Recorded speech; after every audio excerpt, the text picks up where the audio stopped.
যিনি বলে কোনো ব্যাপার না, মানুষকে বিভ্রান্ত করাই আমার কাজ। আপনি যদি প্রথম পার্টটি না দেখে থাকেন আমাদের চ্যানেল থেকে প্রথম পার্টটি দেখে নিন। ইয়াং জিনিকে জিজ্ঞেস করে তুমি আমার কাছ থেকে কি চাও। যিনি বলে 3টি শর্ত চাও। মৃত মানুষকে জীবিত করতে পারবো না, ভবিষ্যৎ দেখাতে পারবো না, এটা বাদে যে কোনো 3টি ইচ্ছা তুমি চাইতে পারো। কিন্তু ইয়াং জিনের কথায় পাত্তা না দিয়ে সে নিজের মতো চলতে থাকে। ইয়াং যেখানে যায় জিনও তার পিছু পিছু যেতে থাকে।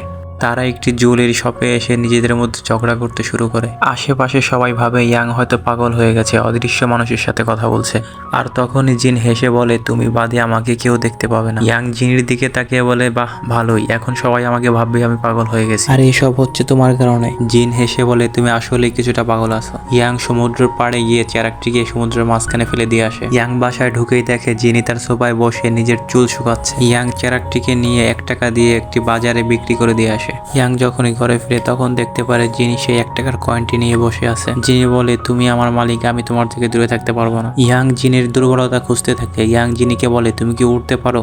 জিনি হেসে ইয়াংকে ধরে বলে চলো তোমাকে দেখাই। জিনি ইয়াংকে নিয়ে দুবাইয়ের সবচেয়ে উঁচু বিল্ডিং এর উপরে নিয়ে যায়। ইয়াং নিচের দিকে তাকিয়ে বলে ও তাহলে আসলেই তুমি সত্যি সত্যি জিন। ইয়াং জিনকে বলে আমি যদি তোমাকে এখান থেকে ধাক্কা দেই তাহলে তুমি কি মানুষের মতো মরবে। জিনি বলে তুমি মজা করতেছো তাই না। কথা শেষ না হতে ইয়াং জিনিকে নিচে ধাক্কা দিয়ে দেয়। পরবর্তী পার্টটি দেখার জন্য ভিডিওতে লাইক করে চ্যানেলটিকে সাবস্ক্রাইব করে পাশে থাকুন।